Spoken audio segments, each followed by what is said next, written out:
our interest in coastal zone management, coastal policy, and in research, and as well as programs to preserve and to restore beach habitats, animal habitats, and a natural environment along the shores, does depend quite a bit on who controls Congress and the White House and what their political positions are, or their views on such issues as the environment and coastal areas.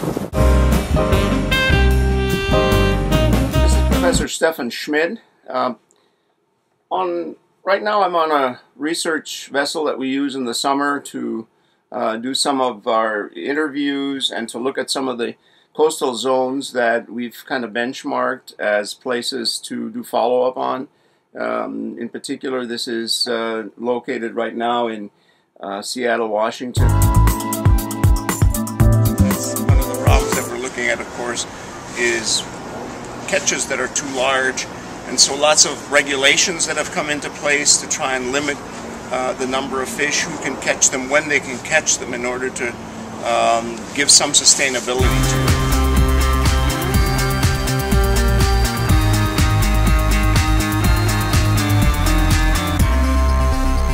This is Steffen Schmidt. I'm wrapping up 2 weeks in Great Britain, where we've been studying issues related to coastal policy and human activities on the coast. The big story today in London in the paper here is that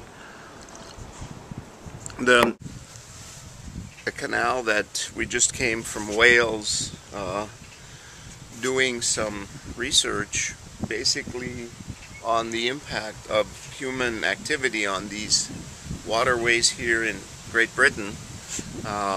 We're headed back over this direction to Whitchurch later this morning to complete this trip. And what we're interested in, of course, these canals eventually end up in rivers like the Thames River and others, and then they end up on the coast pouring into the ocean.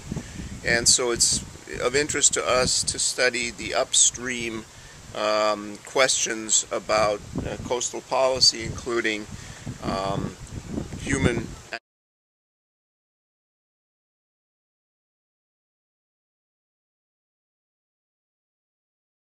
and marine debris. To me, is one of the most interesting aspects of coastal policy, because it ties together the coastal areas, human societies inland from the coast, and then of course the wider oceans where this debris eventually circulates around the world. This is Steffen Schmidt, Professor of Political Science and Coastal Policy.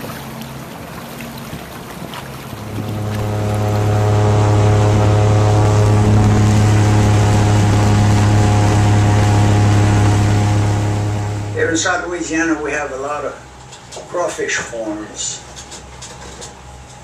And they had a mama crawfish on one of these farms, and she had a lot of little ones. And one morning, she told the little one, said, "Look, young one," he said, I'm gonna take you out into the world, and I'm gonna teach you what could be harmful to you in life." And so they took off. The first thing they came upon was a big horse. Boy, they scattered all over. They hadn't seen that before. The mama said, "Now, young one," he said, "you don't be scared of that." He said, "This is what they call the horse in the world. They feed on hay, corn, and grass." And so they went on. The next thing they came upon was a big hog. Boy, they scattered again. The mama said, "Look," he said, "don't be scared of that. This is what they call a hog in the world. They feed on corn and love to play in the mud." So they went for a long ways. And one of the little crawfish happened to spot a man coming towards them with a pair of heat boots on. The crawfish turned to Mom on the side, said, Mama, Mama. He said, what you call what's coming over there? Boy, she looked up good. Oh, she said, young one. He said, run for your life. He said, this is what they call a Cajun in the world. They eat anything.